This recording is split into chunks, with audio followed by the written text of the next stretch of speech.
What's up, everyone? Welcome to Cypherpunk Central, Episode 2. Today we're featuring a conversation between X and Legacies, a project on the Ethereum blockchain. They've got some utilities on the way, like a swap. They've got some revenue sharing.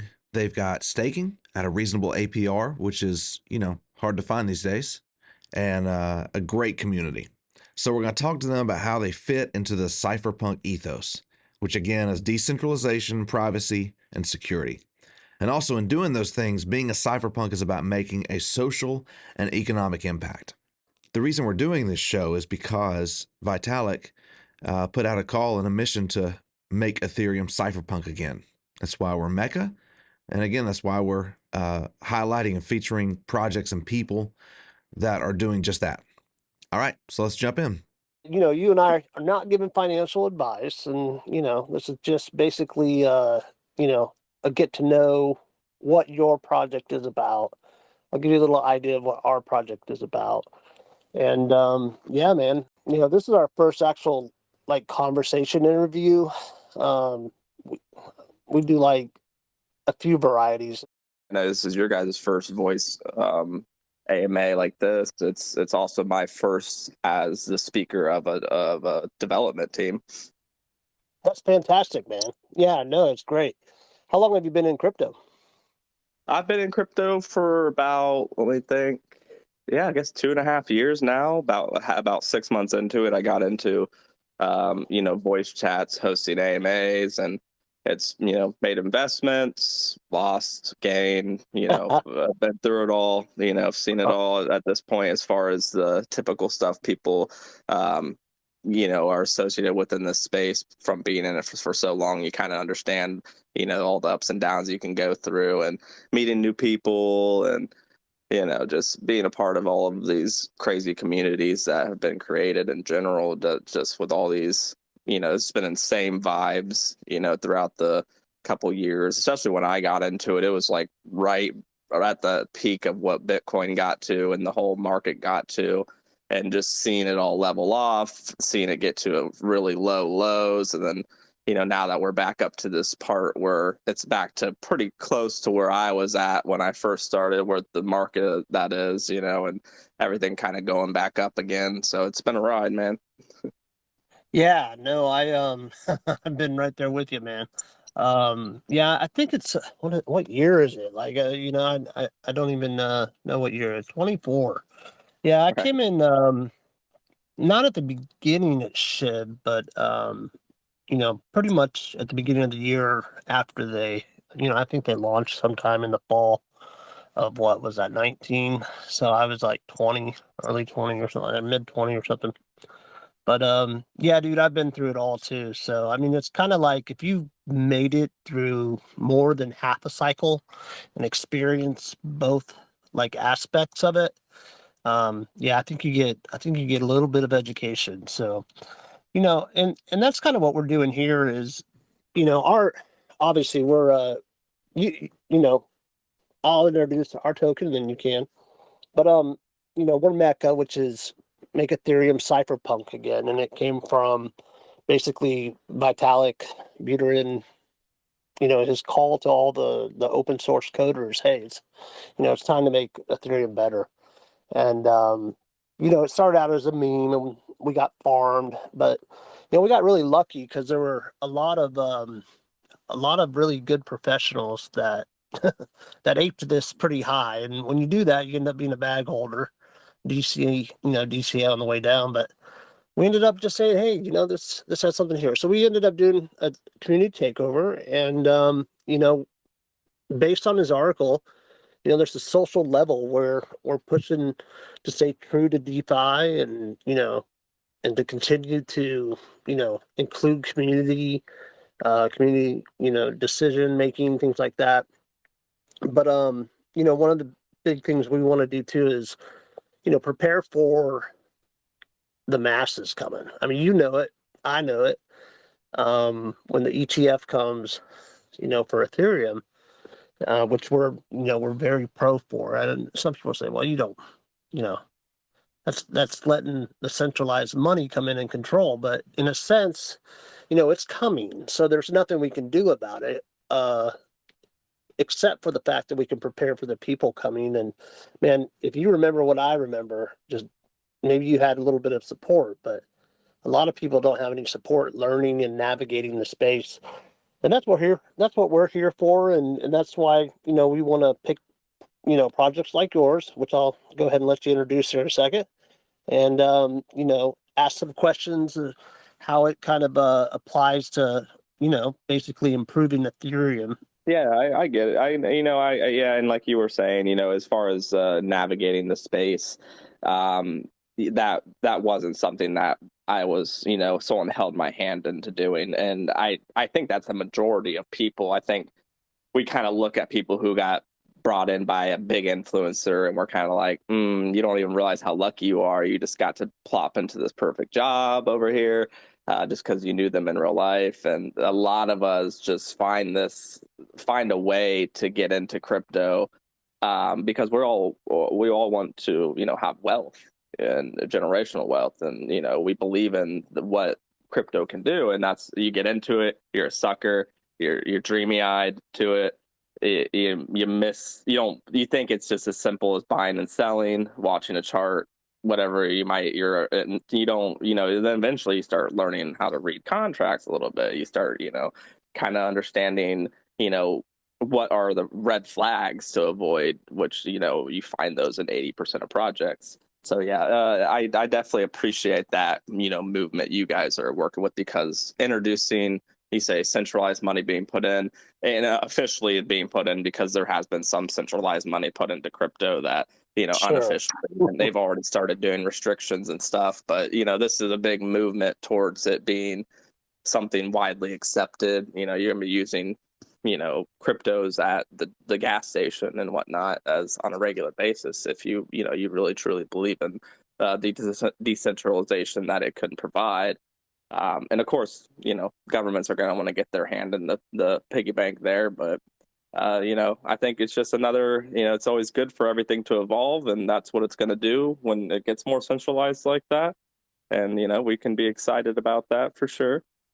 Right, absolutely. And, I think the biggest key is that people forget about community sometime, and they end up following, the crowd and just going from, token to token to token. And if you think about it, the projects that have lasted through cycles are the ones that have really great community, at least to start out with and to continue through most of it. But so that's our focus, and we appreciate you being here. And I know we gave you a bunch of questions to look over and to answer. So I'd love for you to go ahead and introduce your token. Yeah, absolutely. So as far as just, introducing the coin, I'll go ahead and start off with that. And, myself as well. And I'm Kyle. I am part of Gem Talk Lounge with Beast Mode. I do AMAs for Bruiser and Legend calls. So I know Legends pretty well, and his team of devs there that they have. I mean, I wouldn't be a part of a that's the thing, because you say community is a big part of every project. Of course, I also think that just finding a good dev team is a huge part too. And of course, they can corral a community. That's great, but you have to believe in a dev team first. Of course, there are situations where you have the community takeover if the token allows something like that, where the dev can't do anything. But so first off, the team, they're great people. I've known Legends for over a year now, just like yourself. He's been wanting to do a project for a while, and just never could really get the right concept down for necessarily what he might want to launch. So they decided to go with legacy coins, and I think that was a pretty good choice, because it's essentially, you have all these big name coins, made a big legacy for themselves, and we want to celebrate the greatness that they did, because they created a whole movement in crypto. They helped with when Baby Doge and Doge were going off crazy, and Shiba, that's what kind of reignited a lot of people's love for the crypto world. So this coin was kind of made to pay tribute to those, but also create a legacy of itself. And of course, that starts with of course, in a way, it sounds like a meme, which of course all these ones start off with, but all the great meme coins end up, utilizing utilities to try to, help investors make more money, people who believe in it make more money, but also similar to your guys's motto over there is they want to help educate people in crypto. Of course, that's why that's the most successful dev teams, and the people who are doing the real work out there, the people who are really trying to get these people, the new people who coming in, understanding what this world is, and just make it more secure and clean it up a bit. I think that's kind of like a big thing for them. They care a lot about security. Yeah, you're hitting on some big topics. I mean, not topics, but the kind of the ethos or the values of DeFi. Like, what does DeFi actually mean? What does it represent? Like, I think a lot of the time, a lot of us are here obviously to try and better our lives financially, to learn about decentralized finance in the sense that you're in control of your own money. And but there's other aspects of it too, and you hit the nail on the head. And we'll probably get into those here in some questions. Do you want me to go ahead and start those? Yeah, go for it. All right. So we'll start with questions now. We'll start with number one. What's the inspiration for the creation of your project, and how does it align with Vitalik's vision of a cypherpunk Ethereum? Okay, yeah, that's a great question. We covered it briefly a little bit with, as far as the security of it. I would like to mention one of the devs on the team is actually in securities in real life. So he has 20 plus years experience in that field as far as creating a secure contract. One that's not also too complicated. So, the average person who has the capabilities of being able to go through contracts can see, clearly the functions of the contract, see the ins and outs, how it works. That's always going to be important to them. I will reiterate that a million times, that they, are very much about keeping things secure and just protecting, not just from anybody. So nobody has the keys to the Chevy or anything. No one's got the keys to the whole ride. Everybody has their own part. Everybody has say in it. So as far as that cypherpunk Vitalik goes, I think they share those same core values. That's why they have a guy from securities who were able to bring onto the team to be able to help them, because that's the base of the whole thing. The whole foundation is having a secure contract. Then from there you can actually build something. It's a low tax token, 1% tax. Not trying to money grab on people and get every cent you can out of them, just enough to feed the LP, which has been very great for them because their LP is fantastic because of it.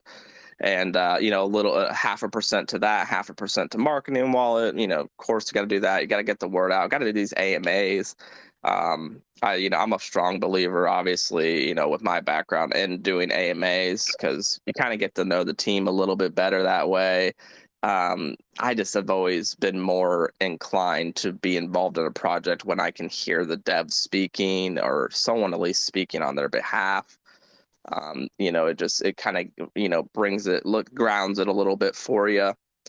So I think that's as far as following his, cypherpunk, and that's a newer term for me because I just want to let you know that. But I agree with it. As long as I've been in the space, I was a little unfamiliar with that exact movement, but it's something that I already had believed in the first place, and then seeing now there's a word I can associate it with is, feels good. And it's good knowing that the dev of Ethereum, feels that way. And, he's doing incredible things. It's nice, because people, Bitcoin, obviously the biggest one out there, but Ethereum, at least you got a name and a face to the token.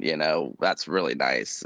So he clearly cares about security because his name and likeness is on the line a lot there, which is a good segue into is the reason why we would be on Ethereum. That should be obvious there, but I'll go ahead and let you go down through the questions. No, I mean you did the right. I mean, you were just coasting right into it, bro. No, and those are great answers. It is really, it's really good because I was waiting for him to step up. Like when is he going to do something about this? Like when is he going to make it better? And so it was nice to finally see that he stepped up and has a plan. But yeah, question number 2 would be like, why did you choose Ethereum, or the team choose to launch on Ethereum? Yeah, and that will be a good, it's a perfect segue question into it, just because in general, the team believes that there's more serious minded investors on Ethereum. And don't get me wrong, I love me some BNB, but with Ethereum, there's more of a commitment with every investment you make. Whether it be because of the gas fees, just the kind of mindset that the Ethereum people have created. I don't like that some of them like to talk down to BNB investors, but I still think that they make good points, even if they're not always not if they don't present them in the best of ways. Because I also invest in BNB, but it's a little more degen-y. Those fees, and just there's just not a mindset. It was people who kind of came to Ethereum late and were like, how am I going to get in on how these people who were getting Ethereum for $20, how am I going to catch up to them kind of mentality. But it's also the thing about BNB is it lets a lot more projects flourish because of the costs and everything. So, but I would say it's that, Ethereum provides stability in general. It just inherently does. You got bigger bags in Ethereum, you got bigger LPs, and you got bigger fees, which we don't like, but it's a whole reason that it is as stable as it is, because of those fees. Right. And, that's one of the reasons, Vitalik's, that's one of the things that Vitalik wants to work on, is to Mm-hmm. get the fees down. So, all right. Next question would be, in what ways does your project empower individual users and promote decentralization, privacy, and security? I know you've kind of covered a lot of that right now, but you can go ahead and answer that. Yeah, then that goes back to the core of it, the dev team, the people they chose to allow on the team with their experience in securities. When you've been doing it for 20 years, all the ins and outs of it. You're able to create something that even the most average contract reader can read and see that it's safe. Or any kind of contract scanner you go put it in, you're going to get great feedback. So that's the first thing with investing in any crypto. You need to know it's safe. You need to know it can't just flop overnight. And they really made sure that it can't do that. They're still above. They're doing so well as far as market cap goes. There's never been any extreme drop offs all in one little. Because sometimes an hour goes by, and the market cap could go down by 50%, and it's devastating for people, because then they're like, well, now I need to invest more so I can catch up. And, but, they just wanted to make sure, especially with that huge LP that they got going there. I mean, it's I think 35,000 in LP already compared to the little over 100,000 market cap. I mean, that's some solid LP. I mean, you really can't go wrong with that. So you need to see, people like to see that visually, like to be able to see that big number for the LP. They like to see the low tax costs, so they're not instantly eating into their investment already. So I think that's a kind of a good starting point from there. And then now they're building utilities on top of it, but we'll get into those. Oh, that's good. And then it said, would you call yourself a cypherpunk, and why? Yeah, and I think we discussed it a little bit too. It was a term I wasn't super familiar with, but something I believed in already. So when I got a better understanding of what that exact term meant, I realized, yeah, 100%. I would consider me and the rest of the team cypherpunks. I wouldn't work with anybody who wasn't. I think, honestly, I mean, that's that's the big key in crypto, keeping people safe, keeping people's money safe. The Right. bank keeps your money safe mostly, I think, and but so we need to create that stability for people, especially people who will come into the space and be completely brand new to it. They want to feel some kind of security, and if Vitalik wants to make it so they can feel warm and cozy investing in Ethereum, despite in the past, people have obviously been burned on every blockchain, then I'm more for it. That's amazing. I think that I'm glad he's spreading that message, and he might even be going in a direction where some people don't love it because they hear centralized in any kind of way and they think it defeats the purpose, but it really doesn't. It helps create that stability inside the decentralized world. Can you share a success story or a significant milestone that your project has achieved recently? Yeah, absolutely. Yeah, this kind of gets into the utility a bit more. They're working on their legacy swap. They think it's due in about 5 days to be officially launched and working. And they're going to build extra things into that to make it a little unique. You hear a swap, you think, well, I've seen swaps. Well, they want to make it unique. They want to help it be very user friendly. They've been working on the UI. They want to utilize different tactics that other people have used for swaps. They want to make a calculator is what they're going to call it, and it's essentially being able to set financial goals for people and helping them do that.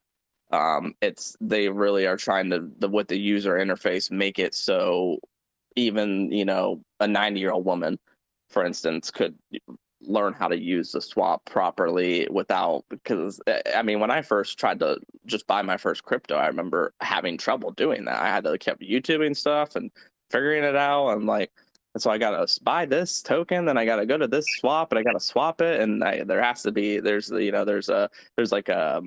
swap fees and what's this, and so it's kind of like this. You click here, you got it kind of thing. It's just simplifying things in general, because even something that seems so simple to us now, like a swap, wasn't so simple for me in the beginning and for a lot of people in the beginning. So that's just kind of one of the ideas that they're working on. That swap's still about 5 days out, so there's going to be lots of tweaks and different kinds of mechanics to make it so. Because even to this day, I use PancakeSwap and PooCoin and Uniswap and all these other ones, and I'm still like, they seem like they could be, for how much money is being funneled through these swaps, you would think they'd be a little more, just slick and just feel like they're like, you're going on Google or something, using Google's product or a YouTube product or something, someone who has billions of dollars like these places do, but they don't feel so seamless. So that's the one utility that I think that would be a milestone. That as far as one that's been completed, it would be they already have staking available. They have it at a very reasonable APR, 30%. You see some projects will be like, 120, 1,000%. Like they just throw out these numbers, try to get eyes. No, it's actually all done through the contract, and the way that you can get this is there is a predictability to it, and as far as how much you invest, the percentage, and then also anticipating ups and downs in the market. There's a lot that goes to providing a real APR that they went through and actually did a lot of it's almost theoretical math when you're doing the APR. So you have, because you can't predict exactly what the market cap's going to be, can't how much in and out it's going to be, buys and sells are going to happen.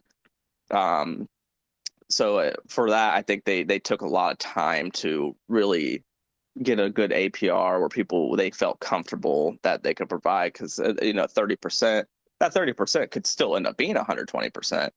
It all depends on how the project goes. So I think that they're staking.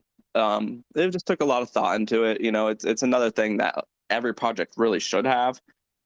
So it's good that they do have it right out the gate. You can buy into it and then to the token, and then you can instantly go stake your tokens and start making more money.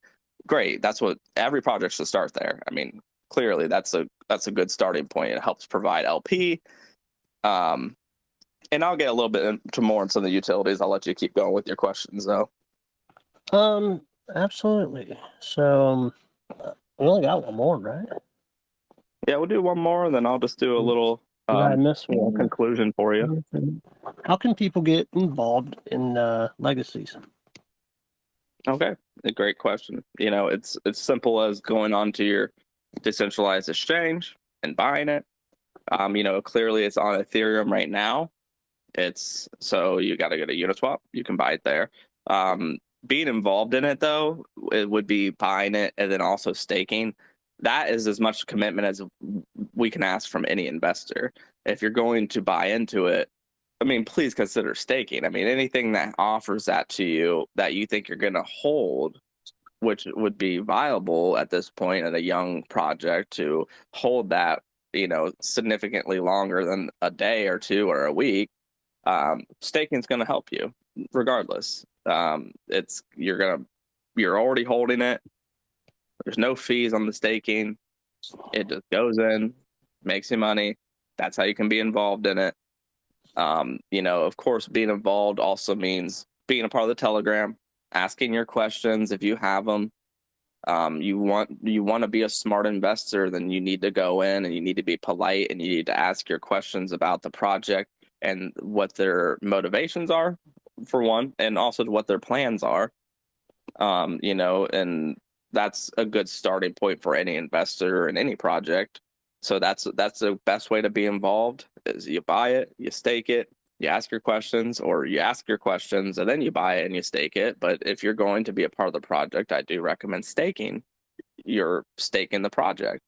That's something that banks can provide for you. You're essentially, every time you're buying into your savings account, you're staking it because you're getting an APR, except this APR is 10 times as much because, we are decentralized and capable of putting out those kind of earnings to people. The banks, obviously, what do you get, like a 1% APY or something? It's nothing. It's less than 1% actually. So that's just a smart investment in the crypto world in general. If you're gonna be a long-term investor in a project, you want to get part of that foundation. You want to start getting paid out. The staking it can really like change your whole bag in general. So yeah, as far as just getting involved, I would say those are my recommendations. First being, just to reiterate, go in and ask your questions on the Telegram. If you have any questions about what you think, where you think this project's going, anything like that, then they have those answers. There's always someone there to answer questions like that. If you're just trying to find out our next step, whatever it might be, we've discussed the swap, we discussed the staking.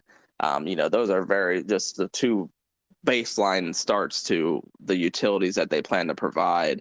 But you always got to look at the reasoning behind their whole project is because they see that these legacy projects that people have created, they think that, this could be one, and you got to start with the low tax they got. None of those big ones had any kind of tax, really, any kind of big tax. Some of them had taxes in the beginning, and then they evolved so much they had no tax at all. So yeah, I just think as far as being involved, it's just you got to get involved yourself. You have to involve yourself into the project. You have to be there. You have to see what's happening. You have to talk to the people who are running it, and then you can make your decision from there. Of course, if you have the knowledge, you can look at the contract, and it'll only reiterate what I've been saying about, them having a great security team. They hired a vet in the position to be able to make that contract and to be able to make it safe. And if you don't even have enough experience to read the contracts, then great, run it through a contract runner. Your money is in a safe place. And you can go look at the chart as well. The chart has been very sustainable. There's never been this just huge drop out of nowhere, which is a red flag, of course. There's only been more liquidity added as the time has went on. And this is after, weeks already into it, where it's not just dead, and that's a milestone in itself, because the average project lasts 3 days, and that's just a Right. fact. Yeah, no, that's fantastic, man. A lot of good answers to the questions. I'm happy that you were able to get on here and represent Legacies, and everything looks good on my end, and I know Legends, and I just wanted to give you guys an opportunity to get on here and share your project. And DeFi is about, you know, you represented the DeFi, I mean the devs well, and the devs are obviously extremely important in DeFi, to develop and everything. So it does take kind of a partnership in a sense of, or a relationship of the community working with the dev. And then at the same time, I mean, DeFi, as you kind of zoom out, you're going to have all these different projects. So it's great to have a kind of a collaboration in this sense and highlight you guys and, get our marketing out there. It's kind of free marketing for both of us. So I appreciate you coming on, man, and answering the questions are not always the easiest ones. And you did a great job. So did Yeah, I you want appreciate it, to, man. did you want to say anything else? Yeah, I would just say, they'd probably be kicking me if I didn't mention, as far as all these utilities that they're, already starting to provide with the staking, the swap coming out, and obviously staking, there's a revenue share with that, but with the swap and all the other future utilities that they plan to implement into the ecosystem, there will be revenue share with those as well, because as far as the percentage of a bag you hold, they'll be sharing some of the revenues that they make from these different utilities that they create throughout the project. So just another incentive for people to hold, of course. And I just definitely want to make sure I mention that. But yeah, man, it's been great. Fantastic. Yeah, absolutely. No, sorry to interrupt there, but no, I appreciate you did thorough coverage of the Legacies community, and we're happy to get your information out there, boss. All right, guys. So thank you for tuning in to Cypherpunk Central, episode 2. Hope you enjoyed learning about this project. There are links in the descriptions to our Telegram and Legacy's Telegram, and also some Twitter and website links. So we encourage you to get involved and to embrace being a cypherpunk. Rock on.